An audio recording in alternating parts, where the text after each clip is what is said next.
Subscribe करें और bell दबाएं ताकि कोई खबर रह न जाए।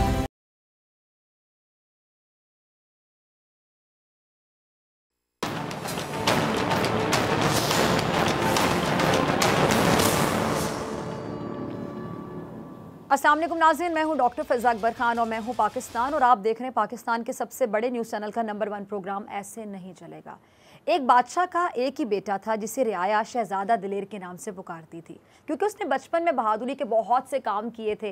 अच्छा, जब वो 10 साल का था तो बादशाह ने उसे तालीम हासिल करने के लिए एक उस्ताद के पास भेज दिया। शहज़ादे को हर वक्त बोलने की आदत थी, बिला ज़रूरत बोलने की वजह से हर कोई उससे परेशान था। अच्छा, उसके उस्ताद ने उसे खामोश रहने के फ़ायदे के बारे में बताया तो उसने बातें करना कम कर दी। अब वो सिर्फ उस्ताद से बातें करता था, जी भर के बातें करता था, या फिर दूसरों से बात करता था तो ज़रूरत के तहत बात करता था और किसी से मामूली बातचीत करता। जब वो तालीम मुकम्मल कर चुका तो महल वापस आ गया। उस्ताद का सिखाया हुआ हर सबक उसे अच्छी तरह से याद था और ये भी कि कम बोलना है। अच्छा, वो जब महल में वापस आया तो उसके बाद उसने कम बोलना शुरू कर दिया। बादशाह, मलका, वज़ीर सब शहज़ादे को देखकर हैरत में मुब्तला हो गए, बहुत हैरान हो गए कि आखिर उस्ताद ने शहज़ादे को क्या तालीम दी है जो उसने बोलना ही कम कर दिया। वो अब हर वक्त बुत बना रहता, जैसे कोई गम लग गया हो। बादशाह और मलका ने हर तरह के हरबे आजमाए कि शहज़ादा पहले की तरह बातें करने लगे, लेकिन कोई तरीका काम नहीं आया। अच्छा, काफ़ी सोच विचार के बाद एक वज़ीर ने बादशाह को सलाह दी, मशवरा दिया कि शहज़ादे को शिकार पर लेकर जाते हैं, शायद वहाँ जाकर उसका दिल बहल जाए और वो पहले की तरह खुश रहने लगे और बातें करना शुरू कर दे। अच्छा, बादशाह को उम्मीद तो नहीं थी, लेकिन वो अपने बेटे को खुश देखने के लिए कहने की हर मुमकिन कोशिश करना चाहता था, इसलिए फ़ौरन राज़ी हो गया। बादशाह समेत तमाम जो अमीर थे और वज़ीर थे वो शहज़ादे को लेकर जंगल शिकार करने चले गए। अब मसला ये था कि बादशाह की सवारी जंगल के जिस हिस्से से गुजरती, उनकी आहट की वजह से कह लें कि वहाँ के जो तमाम जानवर थे वो पहले चौकन्ना हो जाते और महफूज मकाम पर चले जाते। अब इस तरह शाम हो गई, जंगल का सन्नाटा बढ़ता जा रहा था। दिन भर घूमने के बाद भी जब कोई शिकार हाथ ना आया तो वज़ीर को ख्याल आया कि अगर खाली हाथ लौटे तो लोग बातें बनाएंगे कि बादशाह, शहज़ादा, वज़ीर सब मिलकर एक शिकार ना कर सके। अच्छा, अभी वज़ीर इन्हीं सोचों में गुम था कि सुनसान जंगल में करीबी झाड़ियों से उल्लू की आवाज़ आई। अब हर एक की तवज्जो उल्लू की तरफ चली गई। वज़ीर ने सोचा कि कोई बड़ा जानवर ना सही, उल्लू ही सही, इज्जत तो बच जाएगी। अच्छा, जिस जानिब से आवाज़ आई उसने उसी जानिब तीर चला दिया। अब ज़रा गौर से सुनिएगा नाज़रीन, जिस जानिब से आवाज़ आई उस जानिब तीर चला दिया गया। अब तीर सीधा जाके उल्लू को जा लगा और मौके पे ही शिकार हो गया, उल्लू दम तोड़ गया।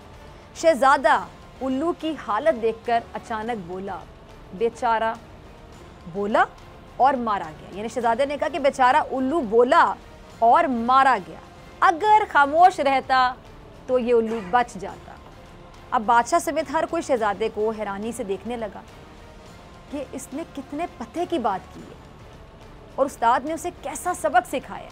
वाकई अगर उस वक्त उल्लू बोलता ना तो उसकी ज़िंदगी बच जाती और वो शिकार ना बनता। अब आज की कहानी का सबक, कहानी होती है सबक सीखने के लिए। अब कोई अमल करे ना करे अलग बात है, जो अमल करेगा अपना भला करेगा, अपना फ़ायदा करेगा, जो नहीं करेगा अपना नुकसान करेगा। इस कहानी का सबक कि बिला ज़रूरत और हर वक्त बोलने से कैसे नुकसान होता है। जहाँ ज़रूरत नहीं वहाँ बात क्यों करें। बातें करना अच्छी बात है, लेकिन जहाँ पे ज़रूरत हो बोलते वक्त ये ख्याल रखें कि आप कह क्या रहे हैं, उससे किसी का दिल तो नहीं दुख रहा, किसी की दिल आज़ारी तो नहीं हो रही, आपकी बात में दलील कोई मंतक है भी या नहीं है। और बाज़ औक़ात हमें हमारा कहा हुआ लौट कर हमारे पास आ जाता है। इसीलिए कहते हैं कि पहले तोलो फिर बोलो, क्योंकि कम बोलना और समझदारी की बात करना अक्लमंदों की निशानी है। लेकिन जिसकी अकल पे कहें कि पत्थर पड़ जाए तो फिर वो तो सोचने के बजाय कर गुजरने पर यकीन रखता है और ऐसे शख्स को अच्छे बुरे की तमीज़ नहीं रहती। और कह लें कि बदकिस्मती से इस तरह की एक शख्सियत हमारे पड़ोस में हुक्मरानी की कुर्सी तक जा पहुंची है। यकीनन आप समझ गए होंगे मैं किसकी बात कर रही हूँ, चाय वाले की बात कर रही हूँ, जो कि भारत का वज़ीर आज़म बना बैठा है। वो चाय वाला नरेंद्र मोदी, जो समझ बूझ से बिल्कुल आ रही है। कहते हैं कि खाली ज़हन शैतान का घर होता है और इस शख्स का जहन खाली होने के साथ साथ इसके अंदर जंगी जुनून भी सवार है, क्योंकि खुद ही जहनी तौर पे मफलूज शख्स है। इसीलिए आज पूरा भारत इसकी लगाई हुई आग में जल रहे हैं और उस आग को ही कहते हैं शाइन। ये उस जलते हुए भारत को कहते हैं जिसमें आग लगी हुई है, सब कुछ बर्बाद हो रहा है, कहते हैं ये शाइनिंग इंडिया। अब खास तौर पर इसके जुल्म सितम का निशाना हमारे कश्मीरी बहन भाई हैं। 5 अगस्त का इक़दाम ये करने के बाद ये समझ रहा है कि इसने कश्मीर पर अपना कब्जा पक्का कर लिया, लेकिन हकीकत क्या है कि मकबूजा कश्मीर भी इसके हाथों से निकल रहा है, क्योंकि जिस धरती के बेटे उस पर अपनी जान कुर्बान करने के लिए हर वक्त तैयार होते हैं, उसे गुलामी की जंजीरों में ज्यादा देर तक नहीं जकड़ा जा सकता। आज कश्मीर की आज़ादी के हीरो बुरहान वानी का 5वां यौम शहादत है। मकबूजा कश्मीर की फजाएं बुरहान वानी के नाम से गूंज रही हैं, लेकिन भारतीय फौज का जुल्म आज भी नहीं रुक सका। भारतीय सेना ने मकबूजा कश्मीर में आज भी कश्मीरी नौजवानों को शहीद किया। भारत ने आज के दिन ही बुज़दिलाना कार्रवाई करके अपनी बहादुरी दिखाने के लिए, यह तासुर देने की एक नाकाम तरीन कोशिश की कि वो जोरे बाजू से आज़ादी की तहरीक को दबा लेगा। लेकिन भारत को ये जान लेना चाहिए कि बुरहान वानी के बाद रियाज नायकू ने भी तो जन्म लिया। जितने मर्जी बुरहान वानी और रियाज नायकू शहीद कर दें, इन जैसे कई हजार आज़ादी के मतवाले मोदी के जुल्म के आगे चट्टान बन के खड़े हो जाएंगे, और हो चुके हैं, और आगे भी ये सिलसिला चलता रहेगा। तभी भारत बंदूकों, पैलेट गन्स की मदद से आज़ादी की तहरीक को दबाना चाहता है। बुरहान वानी जो है, बुरहान वानी वो नौजवान था जो कश्मीर की गलियों में क्रिकेट खेलता था। इनकी आंखों में भी ख्वाब सजे थे कि अपने ख़ानदान के साथ अच्छी ज़िंदगी गुजारेंगे, लेकिन भारतीय दरिंदगी ने इनके घर को उजाड़ दिया। मकबूजा कश्मीर की जो आज़ादी की जद्दोजहद है, उसे अपने खून से नया रंग देने वाले ये बुरहान वानी 19 सितंबर 1994 में जम्मू कश्मीर के एक गांव शरीफाबाद में पैदा हुए, जहां इन्होंने सिर्फ 15 साल की उम्र में तहरीक आज़ादी कश्मीर में शिरकत का फैसला किया। अब इसकी वजह क्या बनी कि एक क्रिकेट खेलता नौजवान, ज़रा सोचें कि बल्ले को छोड़कर बंदूक उठाने पे मजबूर हो गया। क्या वजह बनी? इसकी वजह थी भारतीय जुल्म, भारतीय बर्बरियत। और बुरहान वानी के जो भाई खालिद वानी हैं, उनको भी 2015 में भारतीय फौजियों ने एक जाली मुकाबले में शहीद किया था, जब वो अपने 3 दोस्तों के साथ अपने भाई से मिलने जा रहे थे। बड़े भाई की शहादत के बाद बुरहान वानी ने खुलकर सोशल मीडिया के जरिए कश्मीरी नौजवानों को बंदूक उठाने और भारत के खिलाफ मुसल्लह जद्दोजहद की राह अपनाने की भरपूर मुहिम चलाई। इसके जवाब में दर्जनों नौजवान भारतीय फौज के खिलाफ इस मुहिम में शामिल होने लगे। अब इसे देखकर भारतीय फौज की तो नींदें हराम हो गई, और होनी भी थी, इसलिए कश्मीर के इस बहादुर बेटे को रास्ते से हटाने का फैसला किया गया। 8 जुलाई 2016 वो स्याह दिन जब बुरहान वानी को 2 साथियों समेत शहीद कर दिया गया। दरिंदगी करने वालों को गुमान तो शायद ये था कि इसके बाद शायद जो आज़ादी की तहरीक है वो ठंडी पड़ जाएगी, लेकिन हुआ इसके उलट। शहादत के बाद बुरहान वानी कश्मीर की तहरीक आज़ादी की अलामत बन गए। आलमी मुबस्सरीन के मुताबिक बुरहान वानी की शहादत ने मकबूजा इलाके के नौजवानों में हक़ खुदरादुल की खातिर एक नए जज्बे को जन्म दिया। वो जज्बा मज़ीद बढ़ गया, और ये जो जारी जो तहरीक मज़ामत है, इसमें एक नई रूह भी फूंक दी गई। अब बुरहान वानी ने अपने खून से कह लें कि वो लकीर खींच दी जिसको अब भारत चाहे भी तो मिटा नहीं सकता। भारत के बस की बात नहीं रही। अब बुरहान वानी की आवाज़ आज मकबूजा वादी के कोने कोने में सुनाई दे रही है। ज़रा एक क्लिप देखिएगा सैयद अली गिलानी साहब का। जालिम की रस्सी चाहे जितनी भी दराज क्यों ना हो जाए, जब कुदरत गिरफ्त करने पर आती है ना, तो फिर जालिम इबरत का निशान बन जाता है। और जालिम का वही हाल होता है जो फिरौन का हुआ, जालिम का वही हाल होता है जो नमरूद का हुआ। तारीख जालिमों के इबरतनाक अंजाम से भरी पड़ी है। हुर्रियत रहनुमा सैयद अली गिलानी साहब ने बिल्कुल सही कहा कि बुरहान वानी ने कश्मीरियों की रगों में आज़ादी की नई रूह फूंकी है, और अब ये तहरीक अपना मकसद हासिल करके ही अपने अंजाम को पहुँचेगी। और मिशाल मलिक का भी कहना है कि जी बुरहान वानी की शहादत को कई साल गुजर गए, लेकिन भारतीय फ़ौज आज भी खौफजदा है, और एक कश्मीरी की शहादत लाखों भारतीय फ़ौजियों पर भारी है। बिल्कुल दुरुस्त कहा मिशाल साहिबा ने। मोदी हुकूमत को अब ये खौफ है एक्चुअली कि बुरहान वानी जैसे कई बहादुर अब भारतीय फ़ौज के आगे बंद बांध के खड़े हो गए हैं, इसलिए मोदी की रातों की नींदें जो है ना वो उड़ गई हैं, दिन का चैन गारत हो गया। और बिलाशुबा बुरहान वानी ने 8 लाख भारतीय फौज को ललकारा। मकबूजा कश्मीर समेत पूरे भारत में आग अब दोनों जाने बराबर लग चुकी है। अब मोदी इसे चाहते हुए भी बुझा नहीं सकता, कुछ कर नहीं सकता। और कश्मीर में जो आज़ादी की जंग है, कह लें कि अपने उरूज पर है। आज़ादी की तहरीक सर चढ़कर बोलने लगी है और तारीख में पहली बार वहाँ की तालिबात भारत के मुजालिम के खिलाफ मैदान अमल में उतरती नजर आई। आज़ादी के हसूल के लिए कश्मीरी नौजवान भारत के खिलाफ चट्टान बनकर खड़े हो गए। इन बहादुर कश्मीरी मुजाहिदों ने भारत के नाक में कहने के दम करके रखा और यही वजह है कि भारतीय आर्मी चीफ ये कहने पर मजबूर हो गया कि कश्मीर भारत के हाथों से निकल रहा है। मोदी सरकार को अपनी जान के लाले पड़ गए, मोदी की हालत गैर हो गई और ये जालिम कह लें कि अपनी झूठी अना की वजह से, इज्जत उसकी कोई है नहीं, औकात तो नरेंद्र मोदी की कोई है नहीं, और ये अपनी झूठी अना, झूठी किस्म की कुछ इज्जत जिसको लगता है कि शायद इसकी दुनिया करती है, उसकी वजह से कश्मीर को पाकिस्तान में शामिल होता नहीं देख सकता। बुरहान वानी और सब्जार नामी नौजवान ने मिलकर जिद्दोजहद की। भारत मुजाहिदीन की जो हिमायत करने वालों को दहशतगर्दों की हिमायत करना भी आपको पता करार देता है। दरअसल कश्मीर में जो आज़ादी की तहरीक अब आबोताब के साथ जारी है ना, उसका पस मंज़र बुरहान वानी की शहादत है। मकबूजा कश्मीर हो या भारत के मुसलमानों पर मोदी सरकार का जुल्म, जितना भी जुल्म ये कर ले, आलमी बरादरी ने इस पर आंखें मूंद रखी हैं। सबको नजर आ रहा है कि ये देख के भी सब अंधे हैं, सबको पता है कि क्या हो रहा है, लेकिन सब गूंगे बहरे बने बैठे हैं। अच्छा, लेकिन हमारे पाकिस्तान के जो प्राइम मिनिस्टर हैं, उन्होंने हर फोरम पर आवाज़ उठाई। अक़वाम मुत्तहिदा में मोदी और उसके भारत को बेनकाब करके रख दिया। कश्मीर का मुकदमा फोरम पर बहुत अच्छे तरीके से लड़ा, इससे अच्छे तरीके से कोई नहीं लड़ सका आज तक। अब जिसके बाद आलमी दुनिया की आंखें कह लें कि किसी हद तक खुली, लेकिन वो जो मुफादात का चक्कर है ना, वो इतना गंदा है कि आवाज़ फिर भी नहीं निकल रही। यानी हम कह सकते हैं कि जो इनके दुनिया के मुफादात हैं, जो जुड़े में भारत से किसी भी तरह, वो मुफादात जो हैं वो क्या इंसानियत पर भारी, यानी इंसानियत मर गई, इंसानियत दबा दी गई और सिर्फ मुफादात इनको नज़र आ रहे हैं। बाबर कादरी साहब का क्लिप हो गया, ज़रा चलाइएगा। अच्छा, कश्मीर में हर एक अपने अपने महाज पर डटा हुआ है, कोई बंदूक उठाकर, कोई सोशल मीडिया पर कश्मीरियों की आवाज़ बन रहा है। और बाबर कादरी का क्या कसूर था? सिर्फ इतना कि उन्होंने बार बार इसरार पर भी पाकिस्तान नहीं बल्कि हिंदुस्तान मुर्दाबाद का नारा लगा दिया और मोदी की इंतहा पसंद सोच उसको बर्दाश्त नहीं कर सकी और कुछ दिन के बाद उन्हें शहीद कर दिया गया। ये है मोदी और उसके आरएसएस की गुंडागर्दी।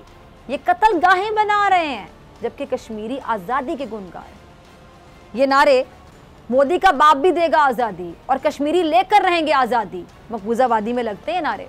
और इनकी गूंज से दिल्ली में बैठे जो जालिम है ना, मैं आपको बताऊं, इनके दिल दहलते हैं, ये डरते हैं कश्मीरियों से। एक बात हमेशा याद रखिएगा कि जो भी जुल्म करता है, जो जालिम होता है, वो कभी भी बहादुर नहीं होता। जालिम होता ही वो है जो अंदर से डरपोक होता है, जो बुज़दिल होता है, जो कमज़ोर होता है। जालिम हमेशा वही होगा जो अंदर से कमज़ोर होगा। अच्छा, मरियम नवाज साहिबा का एक क्लिप है, ज़रा टीम चलाइएगा और बाको मैं ज़रा याद करवाती हूँ माजी। अच्छा, हमारे जो रहबर हैं ना, ये आज़ाद कश्मीर में एक दूसरे पर तनकीद के नशरे चलाते हुए नज़र आ रहे हैं। मकबूजा कश्मीर पर किसी ने भी काम नहीं किया और इसका मलबा अब एक दूसरे पर डालकर कहने के खुद को बरीजुमा करार दे रहे कि मेरा तो कसूर नहीं था, इसका था, इसका नहीं था, उसका था। एक दूसरे पर तनकीद भी की जा रही है, मलबा भी डाला जा रहा है और खुद कहा जा रहा है कि बस मेरा कसूर नहीं था। हमारे रहबरों की कश्मीर के हवाले से संजीदगी का ज़रा आलम देखें। ये आलम था कि असम्बली में वज़ीर आज़म कश्मीर जैसे अहम मामले पर जब बात कर रहे थे, वो कर रहे थे, आप याद करें, बल्कि बात कर रहे होते हैं तो ऑपोजिशन के रहनुमा ऐवान में क्या करते हैं, वज़ीर आज़म की तकरीर में खलल डाल देते हैं। ये इनकी संजीदगी का आलम है कश्मीर को लेकर, जिस पर वज़ीर आज़म को कहना पड़ता है कि ये इजलास पूरी दुनिया देख रही है। यहाँ तक कि मकबूजा कश्मीर की आवाम की नज़रें भी इसी इजलास पर लगी हुई हैं। लेकिन मजाल है कि हमारे जो रहबर हैं, इन्होंने संजीदगी का मुजाहिरा किया हो। आज हमारे रहबर बड़े बड़े दावे कर रहे हैं कि अगर इनको मौका मिले, ज़रा सुनते जाइएगा, अगर कहते हैं ये कि अगर इनको मौका मिले ना तो ये आज़ाद कश्मीर की आवाम की तकदीर तो बदलेंगे ही, पहले तो तकदीर बदलेंगे ना, लेकिन मौका मिलने पर ये मकबूजा कश्मीर पर अपनी मजबूत पॉलिसियाँ बनाएंगे। अब मैं एक सवाल पूछ सकती हूँ इन रहबरों से कि जब मौका मिला था, क्या मौका नहीं मिला आप लोगों को? बड़े मौके मिले तुम लोगों को। अब जब मौका मिला था आप लोगों को, तब मकबूजा कश्मीर के हवाले से मजबूत पॉलिसी बनाना आप लोगों को क्यों याद नहीं रहा? क्यों नहीं बनाई थी? किसने रोका था? बल्कि चुन चुन कर आप लोग ऐसे लोगों को चेयरमैन कश्मीर कमेटी लगाते थे जिन्होंने क्या किया, सिर्फ नींद और खाने के मजे लिए, लाखों की लस्सियां पी और कुछ भी नहीं किया, कुछ भी नहीं किया, कुछ भी नहीं किया। अब मरियम साहिबा भी आज आज़ाद कश्मीर में अपनी इंतखाबी मुहिम चलाने निकली तो इनको याद आ गया मोहतरमा को कि ये भी कश्मीरी हैं, इनके वालिद भी कश्मीरी हैं, और मोहतरमा ने ये जताने की पूरी कोशिश की कि ये तो कश्मीर की बहुत बड़ी खैर ख्वाह हैं, जैसे इनसे बड़ी खैर ख्वाह तो कोई हो ही नहीं सकती। जबकि इनकी कश्मीर के हवाले से जो खैर ख्वाही, अब ज़रा सुनते जाइएगा, सच है कड़वा, इनको लगेगा कड़वा। जो कश्मीर के खैर ख्वाही का जो राज है ना इनका, पाकिस्तानी दफ्तर खारजा के जो साबिक तर्जुमान है ना, उन्होंने खोल के रख दिया था।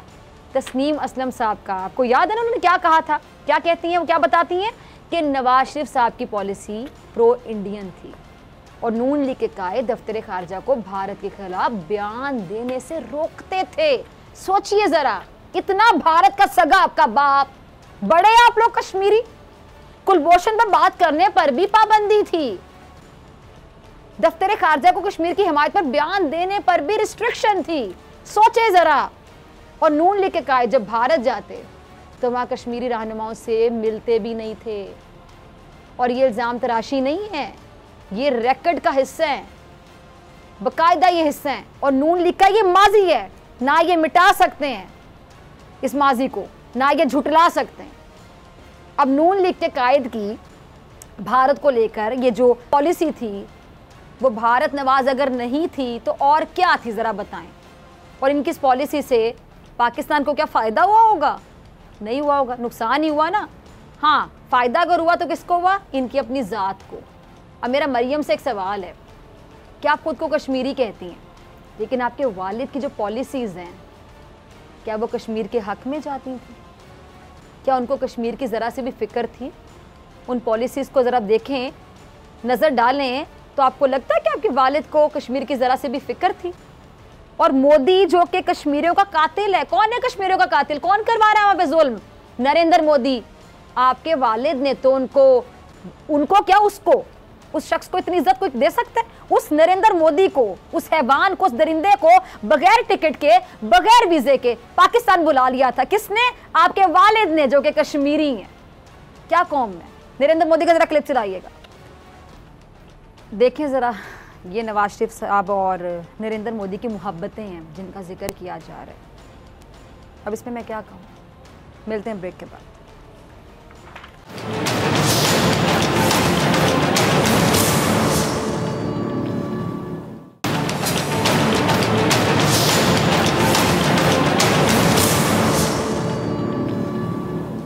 वेलकम बैक नाजरीन। जिद्दोजहद आज़ादी की अलामत अलहदगी पसंद तंजीम हिज़्बुल मुजाहिदीन से ताल्लुक़ रखने वाले नौजवान कमांडर बुरहान वानी के 5वें यौम शहादत के मौके पर मकबूजा कश्मीर में मुकम्मल हड़ताल और फ़ज़ा सोगवार रही। 8 जुलाई 2016 को 22 साला बुरहान वानी को भारतीय मुसल्लह फ़ौज ने 2 साथियों समेत शहीद कर दिया था और उनकी शहादत के बाद कश्मीर में 2 माह तक कर्फ्यू भी नाफिज कर दिया गया था।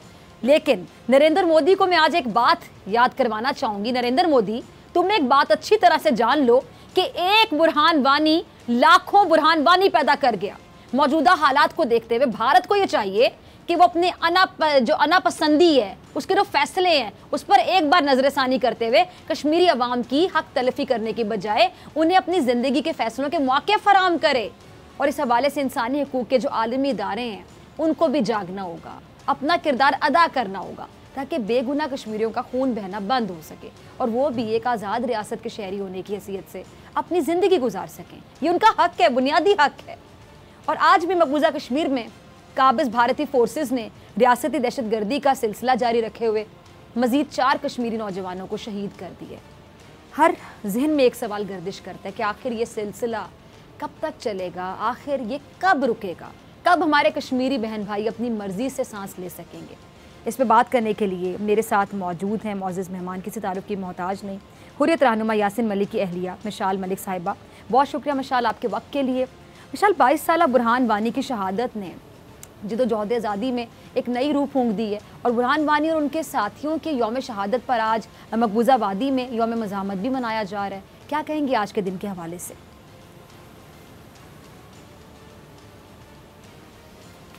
ये बहुत तकलीफदेह दिन है सारी कश्मीरी कौम के लिए। हमने कितने खूबसूरत, कितने बहादुर, कितने दलेर हीरों को खोया हिंदुस्तान की बुलेट के आगे, निडर होके, निहत्ते होके मुकाबला किया। 70 साल से ऊपर जो तहरीक है कश्मीरियों की, उसमें ऐसी लाजवाल कुर्बानियाँ हैं कश्मीरी यूथ की, कश्मीर की लीडरशिप की, औरतों की, बच्चों की, बुज़ुर्गों की। और आज का दिन ठीक 5 साल पहले जो दर्दनाक वाक़या पेश आया, एक यंग लड़का, पोस्टर बॉय, गोल्ड मेडलिस्ट, अल्लाह ताला ने उसको हर नेमत से नवाजा था। एक अच्छा फैमिली, वेल ऑफ लोग थे और गोल्ड मेडलिस्ट, पढ़ाई का बहुत शौकीन, अच्छी शक्ल, बहादुरी, एवरीथिंग, और फ़ख्र था वो फैमिली का। मगर जिस तरीके से 2010 में उसको उसके भाई पे बदतरीन टॉर्चर किया गया अमरनाथ यात्रा के दौरान, जब पुरअमन तहरीक चल रही थी कश्मीर की, बहुत तेज़ी पे थी, मैं ख़ुद वहाँ पे थी, तो कोई स्पेस नहीं दी गई पीसफुल पॉलिटिकल मूवमेंट को चलाने के लिए।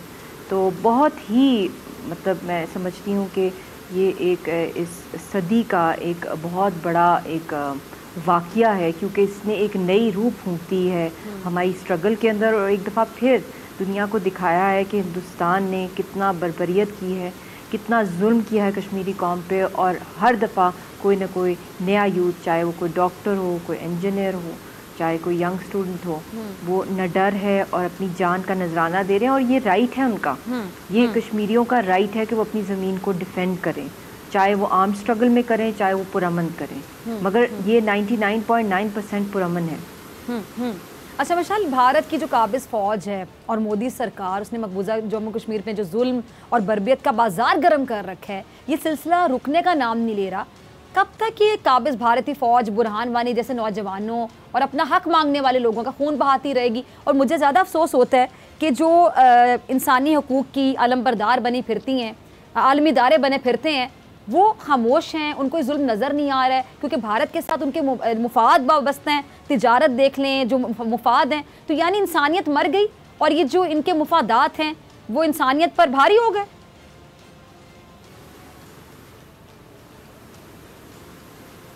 देखिए, इनका मोदी सरकार का तो प्लान ही ये है कि पूरे मकबूजा जम्मू कश्मीर को एक कब्रिस्तान के अंदर तब्दील कर दिया जाए, जो वहाँ पे मेजॉरिटी जो अवाम है, जो वारिस हैं, जो मालिक हैं ज़मीन के, कश्मीरी कौम है, उसको ही एलिमिनेट कर दिया जाए। उसके लिए चाहे वो आर्टिकल 370 करें, 35A करें, एप्लीकेट करें, चाहे पास्ट के अंदर उन्होंने जो अपनी लाखों की तादाद में वहाँ पे अपनी आर्मी डिप्लॉय की हुई है, उसकी तादाद को बढ़ाते जाएं, चाहे वो काले कवानीन हो जिसके थ्रू इम्यूनिटी दी जाए हिंदुस्तान की फोर्सेस को, चाहे वहाँ के जितने भी लीगल पॉलिटिकल राइट्स हैं इंसानों के जो बसते हैं इस डिस्प्यूटेड टेरिटरी के अंदर, उसके सारे राइट्स छीन लिए जाएं, पॉलिटिकल राइट्स, उनके लीगल राइट्स, उनके राइट टू लिव। अब देखें, हेल्थ का कितना बड़ा फैक्टर है, इशू है पूरी दुनिया के अंदर। हेल्थ अवेयरनेस कोरोना के बाद बहुत ज़्यादा इम्यूनिटी की फ़ाइट हो रही है। उस दौरान भी आप हैरान होंगी जब दुनिया भर में लॉकडाउन से, तब यहाँ पे ट्रिपल लॉकडाउन में कहूँगी, क्योंकि उसका एक्सक्यूज़ लेके लोगों को मार दिया गया। कितने लोगों को एक्सपायर्ड वैक्सीन दी गई और कितने लोग जो थे वो हॉस्पिटल्स नहीं जा सके अगर कोरोना कैच किया, उनका तो वैसे ही घर से निकलना ही बना किया हुआ है। तो ये बहुत जुल्म है। और फिर उसके बाद जो हमारी सारी क़यादत है उसको भी जिस तरीके से, जिस बेरहमी से जेलों के अंदर बदतरीन टॉर्चर किया जा रहा है, उनको मारा पीटा जा रहा है, फ़िज़िकल, मेंटल, साइकोलॉजिकल टॉर्चर से वो गुजरें, कोई मेडिकल केयर नहीं दी जा रही और उनको डेथ सेल्स में रखा हुआ है। तो ये बहुत बड़ा अलमिया है कि बात किससे करनी है, किसने सुननी है। यहाँ तो सारी की सारी आवाम को ख़त्म करने का जो स्ट्रेटजी है मोदी सरकार की, वो दिन ब दिन उसमें तेज़ी और शिद्दत आ रही है। ये और बात है कि कश्मीरी कौम जो है, ये मेरे ईमान का भी हिस्सा है और हम लोग सबको पता है कि मायूसी कुफर है कि हर कश्मीरी ने कफन बांध के इस तहरीक को चलाया है। मगर जब तक हम जिंदा हैं हम चलाते रहेंगे। ये ना हो कि हिंदुस्तान के टैंकों के सामने एक निहत्ता इंसान कब तक मुकाबला कर सकता है, जिस्मानी तौर पे, रूहानी तौर पे, मेंटली तौर पे तो बहुत हम कर रहे हैं और हर कोई कर रहा है कश्मीर के अंदर, और इसकी कहीं दुनिया में मिसाल नहीं मिलती। मगर कॉम्बैट कैसे हम करें, अगर हम लोग रियलिस्टिकली स्पीकिंग बात करें, बहुत मुश्किल है जी। अच्छा को चलाना। मिशाल, ये कुछ दिन पहले जो कश्मीरी लीडरशिप और मोदी इंतज़ामिया के दरमियान एक मुलाकात हुई थी, उस मुलाकात में क्या हुआ था, आप उसे कैसे देखते हैं और क्या वाकई कश्मीरी लीडरशिप मानती हैं आप उन्हें?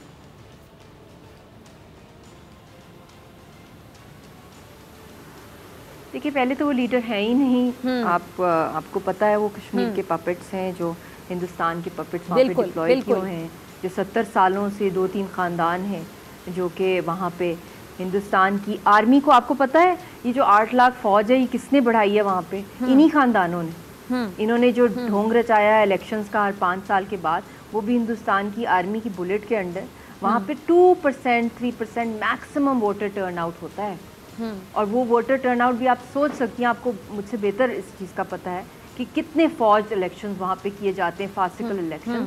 और उन इलेक्शंस के बाद जब ये आते हैं 1-2% जो भी फेक वोट्स के ऊपर ये सल्तनत चलाते हैं अपनी कश्मीरियों के खून पे, यही ख़ानदान जिनको मोदी सरकार ने वहाँ पे बुलाया APC के अंदर, ये काले कवानीन पास करते हैं और हिंदुस्तान की आर्मी को बढ़ाते हैं और उसको प्रोटेक्ट करते हैं। काले कवानीन, TADA, POTA, armed forces special powers act, ये कश्मीरियों के खून के ऊपर, उनकी नस्ल कुशी के ऊपर अपने तख्त के ऊपर बैठते हैं और ताज सजाते हैं।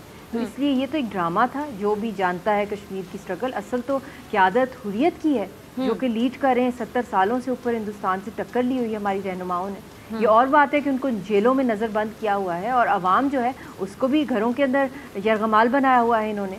और उस दिन भी APC के दौरान भी वहाँ पे शटर डाउन था और वहाँ पे strict shoot to kill curfew था। अगर लोग बाहर निकले, फिर भी लोग निकले, लोगों ने रेजिस्ट किया, मगर खबरें बाहर तक नहीं पहुंचती, मगर हमें इतलात पहुंच जाती हैं, कुछ ना कुछ पहुंच ही जाती है। यानी मिसाल हम कह सकते हैं कि जो सही लीडरशिप है, जो सही मायनों में जो ढोंग था DDC इलेक्शंस के बाद ये करना चाह रहे थे, जो सही लीडरशिप है, जो हुर्रियत रहनुमा है, जो सही लीडरशिप है कश्मीर की, जो सही मायनों में नुमाइंदगी करते हैं, तो उनसे घबराती है मोदी सरकार, उनसे बात नहीं कर सकती।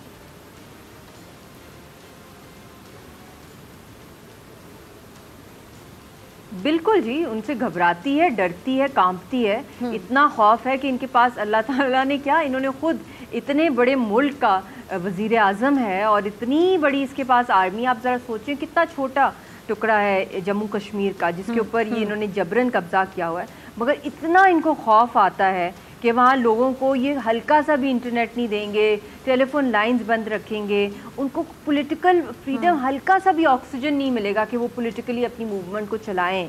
और उनकी लीडरशिप को, जिस तरह क्या है हमारी लीडरशिप के पास, अगर देखा जाए हमारे पास कौन सा कोई इतना रिसोर्स है, या हमारे पास कौन से पासपोर्ट्स हैं, या हमारे पास कौन सी कोई इतनी बड़ी आर्मीज़ हैं दुनिया की, वेल ट्रेंड आर्मीज़ या वेपन्स हैं, या कोई हमारे पास सॉवरेनिटी है, मगर डटे हुए हैं। तो ये तो हिंदुस्तान की सरकार इतना डरती है, इतनी नाकाम है अगर उस लिहाज से देखा जाए। वैसे तो अगर देखा जाए कि जो ब्लड बात करें उसमें तो वो बहुत तेज़ी से कर रहे हैं, मगर इक्वली जो दूसरा एस्पेक्ट है कि वो कितने नाकाम हुए कश्मीरियों को डराने में, धमकाने में और उनके ऊपर अपना नैरेटिव मुसल्लत करने के अच्छा लिए। विशाल, वैसे जिस तरह ये जैसे खून बहा रहे हैं, आपने भी बात की, या दिल की दूरी के नैरेटिव्स आज नए सुनाता है मिस्टर मोदी। ये जो मोदी सरकार है, ये जो भारतीय ये फौज है जो तशद्दुद कर रहे हैं, जो जुल्म हो रहा है, जो खून बहाया जा रहा है, इतने जनाजे उठते हैं वहाँ से, बड़ा हौसला माओं का जिन्होंने जवान बेटों के जनाजे उठाए, और अभी भी उनकी जो जिद्दोजहद है उसमें किसी किस्म की कमी नहीं आई। उनका एंथुसियाज्म उतना ही है, उनकी एनर्जी, उनकी स्पिरिट उतनी है, बल्कि अगर उससे मैं कहूँ ज़्यादा हो गई तो गलत नहीं होगा। अच्छा, ये वैसे कमज़ोर जो होता है ना मिसाल, मैं हमेशा इस बारे में कहती हूँ कि जालिम हमेशा अंदर से कमज़ोर होता है। जो अंदर से मजबूत होगा वो जुल्म नहीं करेगा।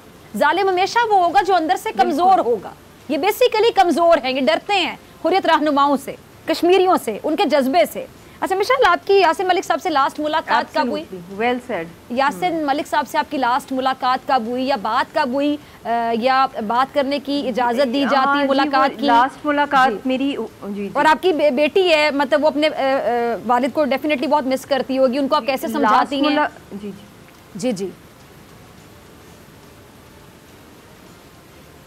जी बस ये लास्ट उनसे मुलाकात हुई थी 2014 सितंबर में, जब हम लोग श्रीनगर में थे। फिर जब हम लोग वापस आए फिर उसके बाद से कोई मुलाकात नहीं हुई, और पिछले 2.5 ईयर्स से ऑलमोस्ट टेलीफोन पे बात नहीं हुई। हालांकि दुनिया का कोई कानून नहीं है जो रोक सके एक प्रिजनर को कि वो अपनी फैमिली से बात करे या मिलने की इजाज़त। और हिंदुस्तान जो है उसने तो सारे साइंस किए, सिग्नेटरी है जिनीवा के कन्वेंशंस का, जिनमें राइट्स ऑफ प्रिजनर्स आते हैं, उन सब का वो ऑनर करता है उन सिग्नेचर्स में। मगर प्रैक्टिकली अगर देखा जाए तो वो कहीं भी प्रैक्टिस नहीं होता। जो हज़ारों लाखों कश्मीरी प्रिजनर्स हैं वो भी पॉलिटिकल प्रिजनर्स हैं, प्रिजनर्स ऑफ कॉन्शियंस हैं। तो इसलिए आप एक्सपेक्ट कर सकती हैं कि उनकी तरफ से छोटी हरकतें होंगी, कावर्ड वाली होंगी। जो आपने बहुत अच्छी बात की है कि जो जालिम होता है वो अंदर से बेसिकली बुज़दिल होता है, बुज़दिल होता है, कमज़ोर होता है। बुज़दिली की इंतहा है। वरना अगर वाकई में ये 56 इंच की छाती की बात करते हैं, बड़ा मैं बहादुर हूँ, मोदी सरकार बड़ी दावे करते हैं दिलेरी के, तो अगर वाकई बहादुर हैं तो मुकाबला करें ना, खड़े हों अपने गार्ड्स के बगैर, अपनी आर्मी के बगैर, आए ना कभी कश्मीर के अंदर। देखते हैं कि लोग उनको फूलों के हार पहनाते हैं कि जूतों के। हाँ, वो तो खुद भी अपने औकात खुद डर लगता है, क्योंकि देखिए अगर कोई बहादुर हो ना, वो मार से नहीं डरता, वो प्रोटेस्ट से नहीं डरता अगर उसके खिलाफ भी कोई हो, मगर खूबी होनी चाहिए कि वो न डर हो। तो ये न डर इंडियंस के लिए भी नहीं है, आरएसएस और हिंदुत्व जो भी हैं, ये न डर बिल्कुल है ही नहीं है, बिल्कुल ही कावर्ड है। अच्छा मिशाल, अब काफ़ी लोग आप देखते होंगे पूरी दुनिया में इनका चेहरा बड़ा एक्सपोज हुआ, खुलकर सामने आ गए हैं, और जिस तरह इनका मीडिया स्क्रिप्टेड आप समझ लें कि प्रोग्राम करते हैं, स्क्रिप्ट दिया जाता है मोदी सरकार की जानिब से, मोदी सरकार जो कह देती है वो कर दिया जाता है, वो बता दिया जाता है, खबर में भी, प्रोग्राम्स में भी डिस्कस कर लिया जाता है। अर्नब गोस्वामी जैसे एंकर्स जो कि पपेट्स में बिठाए होते हैं इन्होंने अपने टीवी चैनल्स पर।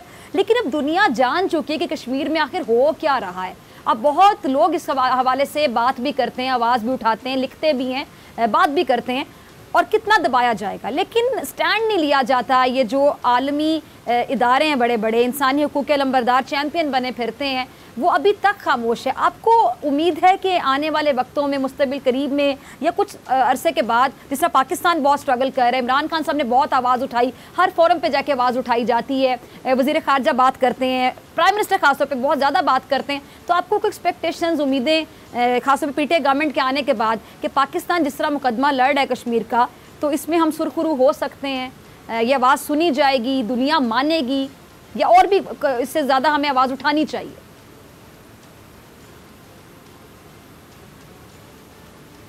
देखिए बहुत से इसके एस्पेक्ट्स हैं। सबसे पहली बात होती है टाइमिंग। जिस वक्त ये नई हुकूमत आई है पीटीआई की, उसके बाद ही आप देख लें 5 अगस्त को जो शहर कट गई है, तो ज़मीन आसमान का फ़र्क है। जो इतनी भी पिछली रजीम्स आई हैं कि चैलेंजेस इस दफ़ा बहुत ज़्यादा हैं, ना सिर्फ पाकिस्तान की गवर्नमेंट को बल्कि सारी जो स्टेक होल्डर्स हैं पाकिस्तान के अंदर रिगार्डिंग कश्मीर इशू। और कश्मीरियों का तो खैर आप समझ लेना कि एक जेनोसाइड और एक नस्ल कुशी का सिग्नेचर या डेथ वारंट तो साइन हो गया है, और उसके अंदर दिन ब दिन शिद्दत आ रही है। 4 मिलियन वहाँ पे डोमिसाइल इशू किए हैं नॉन कश्मीरीज को, which is not a joke. अगले 2 सालों में ये इंडियन मेजॉरिटी रीजन बन जाएगा और ये मिनी इंडिया में तब्दील हो जाएगा। फिर ये प्लेबिसिट कराएंगे। इसलिए इस वक्त तो हर दिन, हर लम्हा, हर मोमेंट, हर मिनट, हर सेकंड जो है कश्मीर के ऊपर जद्दोजहद करनी है। इसमें ये नहीं देखना कि पिछलों ने क्या किया या अगलों ने क्या किया। मैं सबसे आपके चैनल के थ्रू यही अपील करूँगी कि एज अ नेशन हम लोगों ने आवाज़ उठानी है उनकी। जी। और मेरे ऊपर भी बहुत भारी जिम्मेदारी है, क्योंकि हमारी सारी क़यादत जो है इस वक्त जेलों में बंद है, उनकी आवाज़ बंद कर दी है। तो जितना भी हो सकता है इस वक्त हमने सब ने मिल के पाकिस्तानियों के साथ, ओवरसीज़ डायस्पोरा, गवर्नमेंट, अपोजिशन, सारे इंस्टीट्यूशंस मिल के एक स्ट्रैटेजी बनानी है इंटरनेशनली। जहाँ पे मुझे लगती है कि कमी है, जहाँ गवर्नमेंट खड़ी है तो वहाँ अपोजिशन क्रिटिसाइज़ कर रही होती है। वो इनकी आपस की ब्यूटी है डेमोक्रेसी की, मगर जब शहर कट गई है तो मैं समझती हूँ इस मुल्क के अंदर कश्मीर इमरजेंसी बहुत पहले डिक्लेयर हो जानी चाहिए थी, ताकि हर इशू के ऊपर मेन फोकस के टॉप पर कश्मीर हो। और इंडिया के साथ ट्रेड टाइज भी नहीं होने चाहिए। उससे शहर काट दी है, उसको एयर स्पेस भी नहीं मिलनी चाहिए। और उसके जो डेमोग्राफी के चेंजेस वो ला रहा है, ये तो वायलेशन है जनीवा कन्वेंशन 4 की, क्योंकि डिस्प्यूटेड टेरिटरी है, यूएन की करारदादें हैं इसके ऊपर। और पाकिस्तान को लॉबी करना चाहिए और भी ममालिक के साथ, क्योंकि अब तो ग्लोबल ब्लॉक्स भी बदल रहे हैं। यूएस के अंदर भी 2 कांग्रेस की हेयरिंग्स हो चुकी हैं, यूएन की 2 रिपोर्ट्स आ चुकी हैं। चाइना का भी सपोर्टिव है लद्दाख के अंदर जो उनका मैटर चल रहा है, नेबर्स भी तंग हैं इंडिया से। इसलिए बहुत सी डायनामिक्स जिनको, और यूएन ने अभी हाल ही में जो रिपोर्ट दी है चिल्ड्रन के ऊपर, उसमें उससे खुल के मिस्टर गुटेरेस ने कहा है कि pellets are banned on animals. तो ये बच्चों पे, वो भी कश्मीरी लोग बच्चों पे यूज़ किए जा रहे हैं, विच इज़ अनएक्सेप्टेबल। इनके ऊपर तो डिफेंस सैंक्शंस लग सकती हैं on using pellets and phosphorus shells and weapons on Kashmiris. तो इसके ऊपर फिलफॉल कश्मीर के अंदर जो डेमोग्राफी चेंजेस हो रहे हैं उसके ऊपर यूएन के अंदर डिमांड करनी चाहिए resolution to conduct population census, क्योंकि पॉपुलेशन ही तो वो बदल रहा है ना वहाँ पे। तो ये इलीगल है वहाँ पे जिस तरीके से वो 40 लाख डोमिसाइल इशू करना एक ऐसे छोटे से रीजन के अंदर, और कल को ये मेजॉरिटी में बना देंगे तो तब क्या होगा। इसलिए इसके ऊपर इंटरनेशनल एक्शन के लिए दिन रात हम सब ने काम करनी है। पाकिस्तान का media, civil society, lawyers, legal system, politicians, human rights activist, students, every segment has to play a very powerful role. अच्छा मिसाल, ये जब हुर्रियत जो क़यादत है, जब उनको जेलों में बंद कर दिया जाता है तो जो तहरीक आज़ादी चल रही है वहाँ पे और बड़े जज्बे के साथ जद्दोजहद कर रहे हैं तमाम नौजवान भी वहाँ पे, तो उनकी नफ्सियात के हवाले से मैं जानना चाहूँगी कि किस हद तक मुतासिर होती है उनकी नफ्सियात। क्योंकि देखिए, जब आपकी लीडरशिप को बंद कर दिया जाता है, बहरहाल जो नौजवान हैं जो उनको फॉलो कर रहे हैं वो किसी किस्म का प्रेशर लेते होंगे, लेकिन मैं आज उनकी हिम्मत का सलाम पेश करना चाहूँगी कि जो तहरीक है ये उसी जज्बे से जारी है।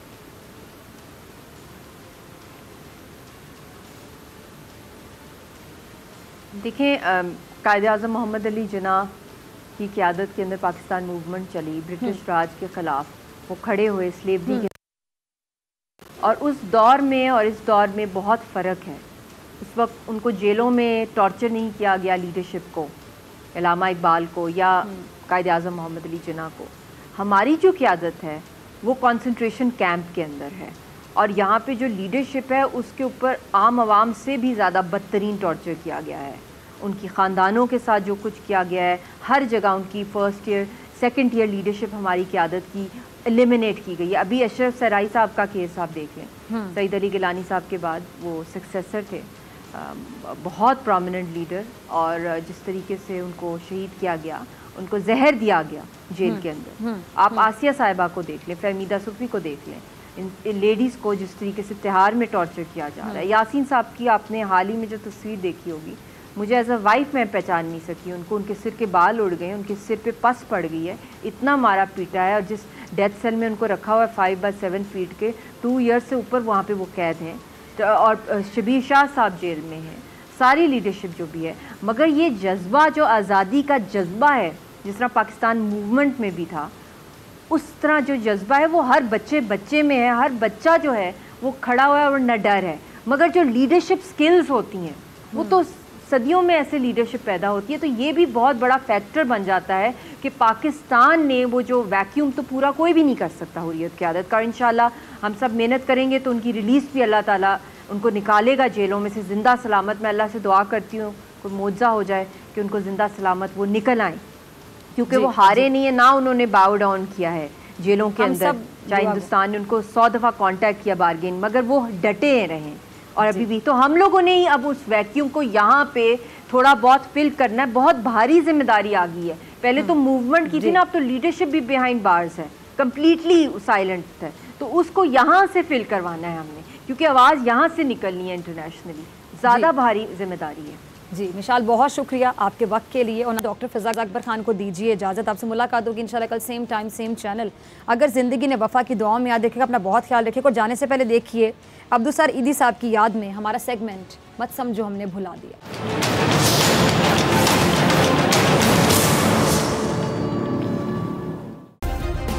सब्सक्राइब करें और बेल दबाएं ताकि कोई खबर रह न जाए।